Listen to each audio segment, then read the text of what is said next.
part of the wargaming was that you would have states threaten secession over to make sure the electoral slates, the electoral college electors, that their slates were counted by the Congress.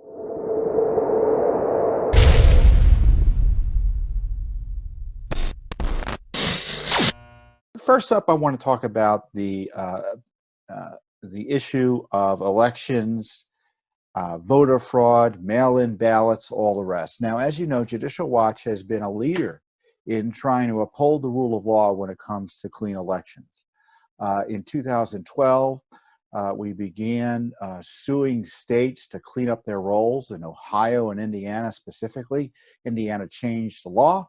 Ohio settled with us and agreed to start following the law. And the left went crazy, and they actually tried to undo our settlement, and the Supreme Court upheld that settlement recently in 2018 to make sure that the states are taking reasonable steps to clean up the rolls.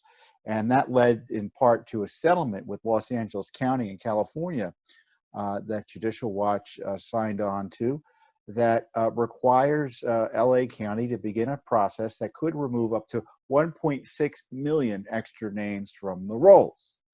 And just this year, we've sued North Carolina and Pennsylvania and counties in each of those states over their failures to clean up the rolls. And between those two states alone, we found up to, it's almost, it's a little over 1.8 million, nearly 2 million names on the rolls that probably shouldn't be there.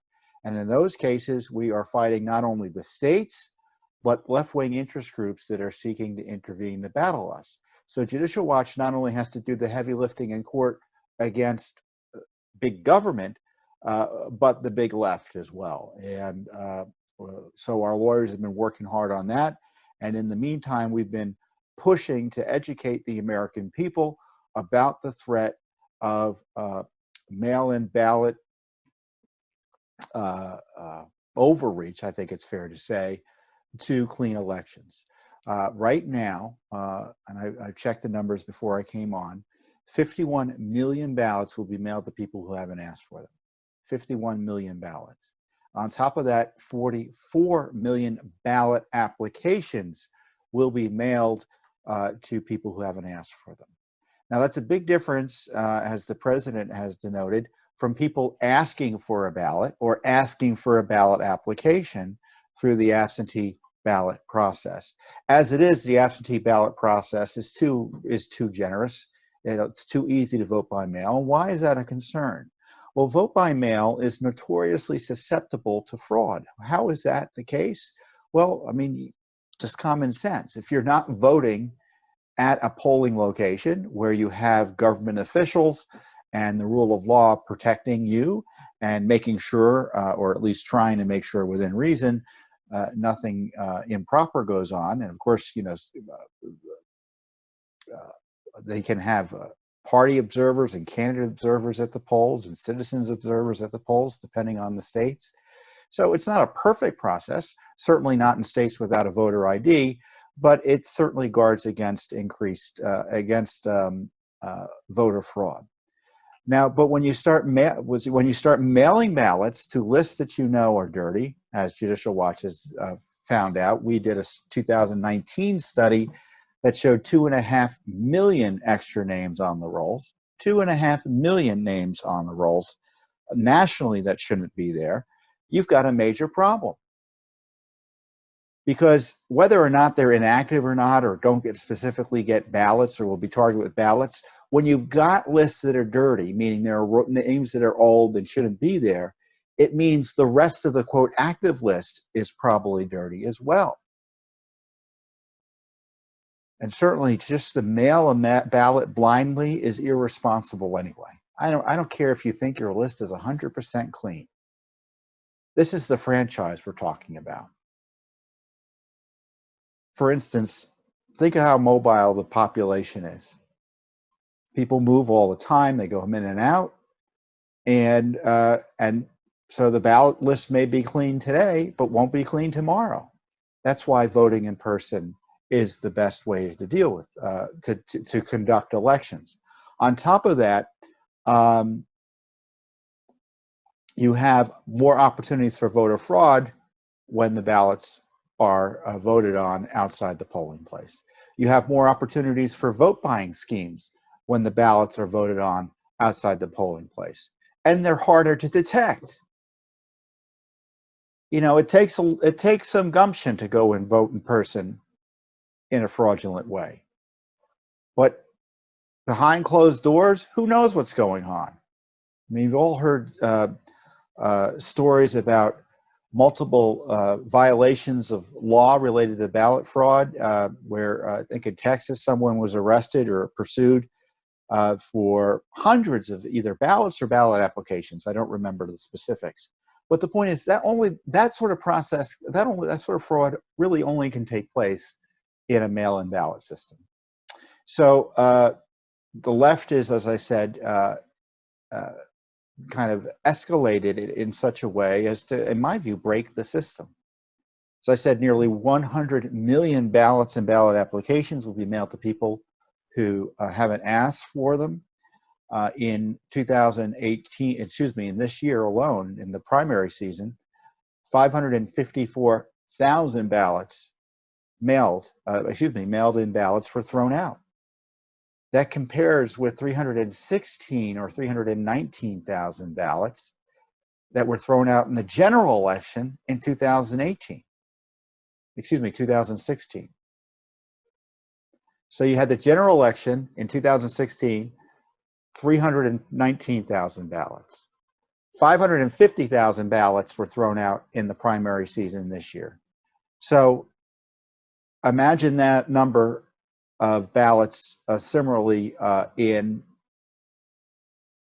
November. We're talking potentially millions of ballots could be thrown out. In New Jersey, there was an 8% rejection rate, 10% rejection rate. In New York, I don't know if it held up over time, but initial reports were there was a 25% rejection rate. Let's say it's a 3% rejection rate. Let's say it's a 2% rejection rate. You're talking millions of ballots potentially, given the big push for mail-in ballots. And of course, the left recognizes that, because now they're trying to change the rules, not to make sure that people vote in person rather than relying on unreliable ballots, is they're going to court to get friendly courts to change the rules. And that just happened in 2 courts this week, state courts. Well, I don't know if the Michigan court was a state court. I didn't look at that case that closely. But in Pennsylvania, there's a state Supreme Court ruling that changed the ballot deadline from Election Day to 3 days after Election Day. And, by the way, it doesn't matter if there's a postmark or not. You heard it right. It doesn't have to be a postmark. So how is it they know whether the ballot was mailed on time? You really can't know. The court said unless there's preponderance of the evidence, which generally means, I guess, 51% of the evidence, practically speaking. Obviously, that makes it difficult to challenge these ballots if they just show up in 2 days without a postmark. So just think of this scenario. Pennsylvania is dead heat. Let's say it's a 2,000 vote difference on election night between Biden and Trump. And let's be fair. I'm not going to tell you who's winning or losing. And so what can happen? You can have political operatives gin up 2,000 ballots and have them show up in a ballot location or a polling location to cover the gap. And there's really no effective way to challenge those ballots. Now, of course, the ballots can be challenged, but you can see the difficulty and the challenge that will bring to the process. So don't you want to guard against that? And I often say, the left wants to be able to steal elections. That's what's their I don't know how else to explain it. In Michigan, one court judge changed the rules to allow them to count ballots 14 days after the election, and mandated ballot harvesting. And what is ballot harvesting? It basically means anybody can take anyone's ballot and bring it to the polling place. Again, more opportunity. It's the very it almost guarantees voter fraud and ballot and voter intimidation. It almost guarantees that will take place. And of course, that's the rule of law in California as well. So we're facing a big crisis. I'm disappointed the Justice Department hasn't done much about it. Certainly on election integrity, we've been virtually alone in fighting for basically cleaner election rolls. And the Justice Department's been AWOL largely. They helped us in Kentucky, where we did get a consent decree that's going to lead to 250,000 ballots being, excuse me, 250,000 names being cleaned off the rolls, it looks like. So that's the, that's the scenario we face, where the left has I think the last number I checked was 175 lawsuits to undermine election integrity. And as I said, the left wants to be able to steal election. I don't know how else to describe it. If someone shows up at a bank and starts spraying black paint over all the cameras, to me, that's a pretty good indication they're up to no good, don't you think? And that's what the left is doing with election integrity measures. They want to eliminate voter ID. They want to make it easier to vote to fraudulently vote and to be able to capture and catch fraudulent votes in the mail-in ballot process. They want to swamp the mails with ballots that are the lists they know are dirty.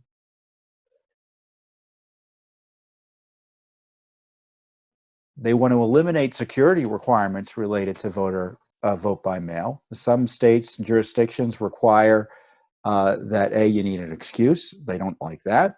Or B, you need a witness to say, hey, this is the person signing the ballot. And then, of course, some of the states have signature checks. They don't like that either. There's not a rule to secure the election that they are satisfied with. And of course, they are, as I said, opposing our efforts to make sure the rolls are clean. So we're facing chaos on election day. Now, is it possible that one side will swamp the other, and the questions about ballot or election integrity will kind of fall aside because the victory is so clear cut? I don't know. Maybe there'll be a Republican wave. Maybe there'll be a Democrat wave. I don't know. But I do know what the left is preparing for. They're preparing for chaos. They've hired hundreds of lawyers, and I'm sure the Republicans have hundreds of lawyers on tap or ready to go. But they're also, and we've explained this on our internet site. We're issuing a new report explaining it as well. They are preparing for violence. They are preparing for violence. I've told you before about this transition integrity project, this left-wing project that war-gamed out election battles in the courts and elsewhere. And in that election integrity war game scenario, you had John Podesta, who's kind of like a go-to guy on the Democratic left. He's close to Hillary Clinton, and he's kind of like one of the old gray beards right now here in Washington, D.C. And he was playing Joe Biden in this war game. And part of the war gaming was that you would have states threaten secession to make sure the electoral slates, the electoral college electors, that their slates were counted by the Congress. So the goal would be, let's say, this is the way it would work. If there's a dispute over electoral college votes, it goes to Congress, and it's Congress that's ultimately designates the president and vice president or certifies the results. But there can be challenges to particular results and particular slates. And the Biden war game was that you had states threaten to secede from the Union in order to get the slates, presumably pro-Biden slates, counted. So that's I was talking to a reporter today, and I said, the left is threatening civil war. And he's like, what? And this is what I mean. And it's all about pressuring the president to leave office even if he wins, which of course is just par for the course with the coosters, as I call them, the coup cabal that's been running the establishment here in Washington, D.C. since before the president's come to town. You had a threatening letter sent to the chairman of the Joint Chiefs of Staff by Democrats, basically saying, what are you going to do if President Trump refuses to leave office? And the inverse of that is, obviously, is you need to forcibly remove the president if there's a re-election dispute.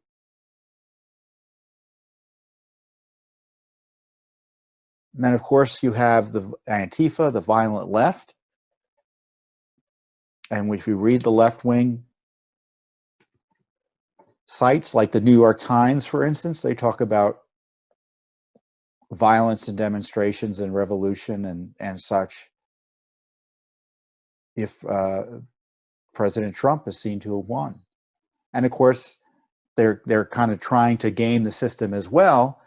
I don't know if I'm going to be able to talk about this close to the election without being censored by big tech censorship, by Google or Twitter or YouTube or Instagram or Facebook. They're all coordinating, it looks like, to suppress any questions about vote by mail, any questions about the legitimacy of elections or votes.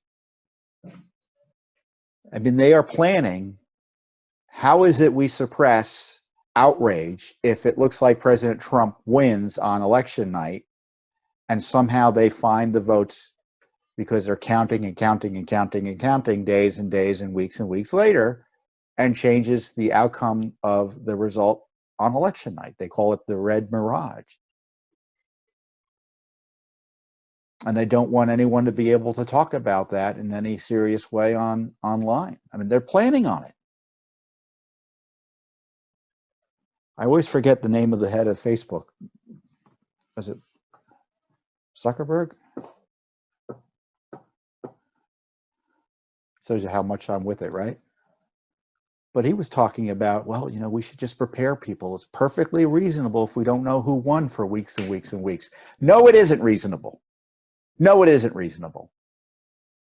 They're mailing ballots to people who probably aren't there. They don't have security measures in place to make sure that people who are voting by mail are actually are eligible to vote.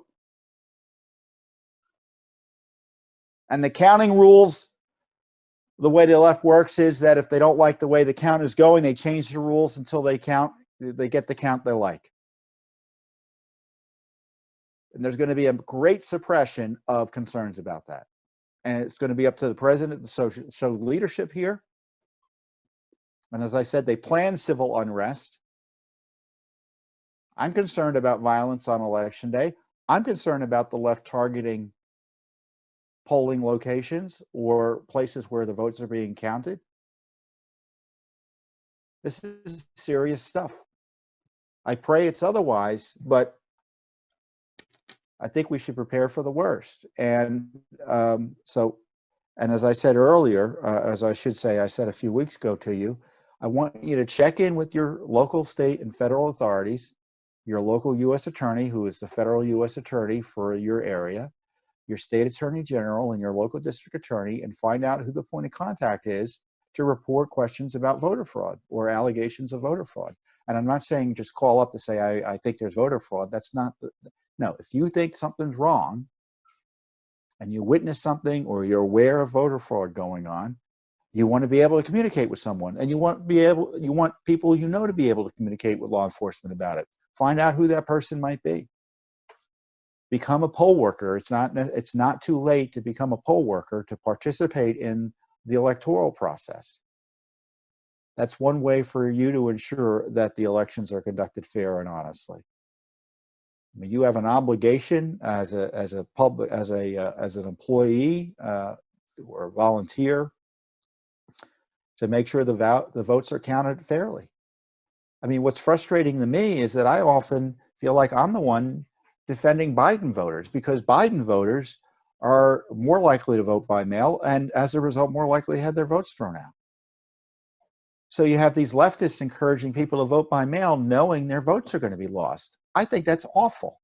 I want everyone's vote to count. Everyone's vote to count.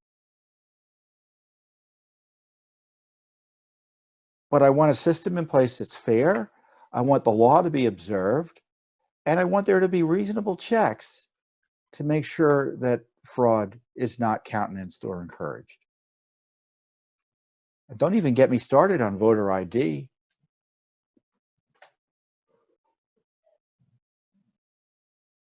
"15 states have no voter ID, and they're big states.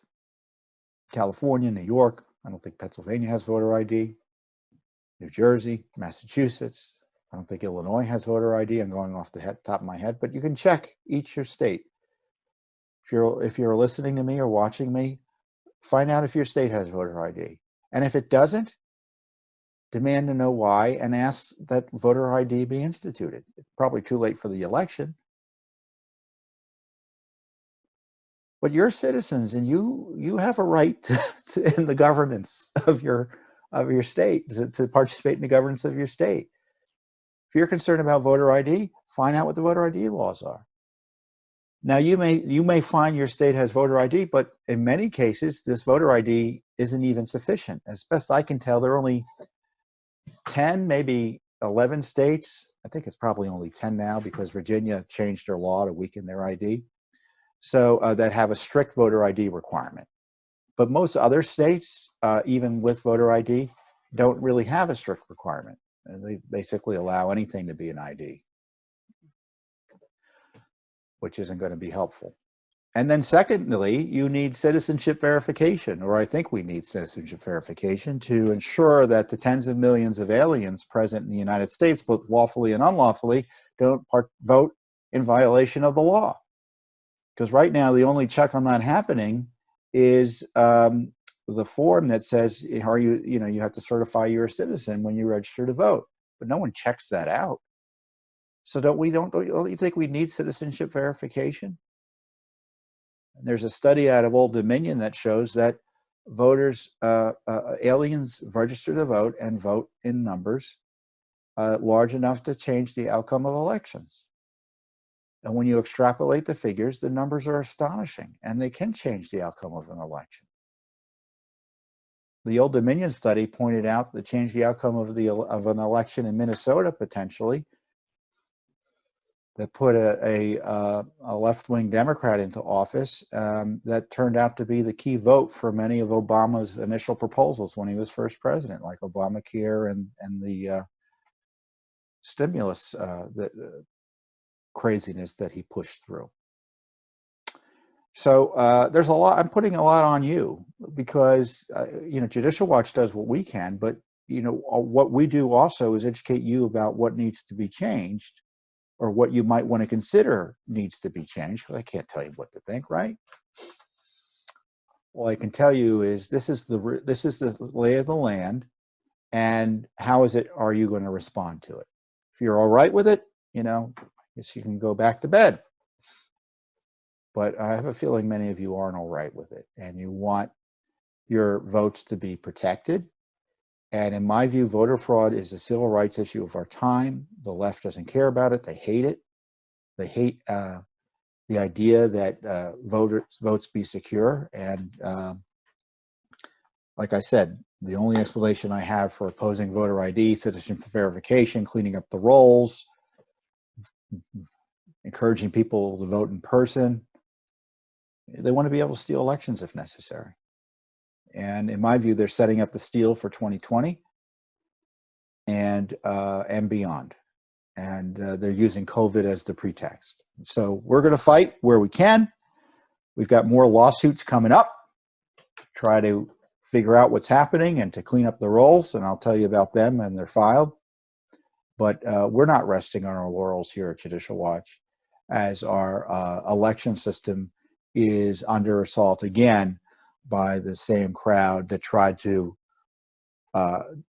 remove a president unlawfully, in my view, through the coup impeachment. Same crowd that tried this, that was spying on and pressuring and prosecuting Trump and his team unlawfully and improperly. And now, once again, they're assaulting the Republic through this attack on election integrity. So it's something that I'm going to keep on talking about, even if I get censored. You may just have to go to Judicial Watch's website to see all of our material on it. And that's one thing you should keep in mind. If you say, wait, why am I not seeing this topic on Tom Fitton's Twitter feed? Why am I not seeing this topic on Judicial Watch's YouTube page or Judicial Watch's Facebook page? Go to our website. Maybe you'll find out why. But they are prepared to censor us all. So we're prepared to keep on talking, no matter the left-wing attempts to destroy dissent from their effort to undo our election systems.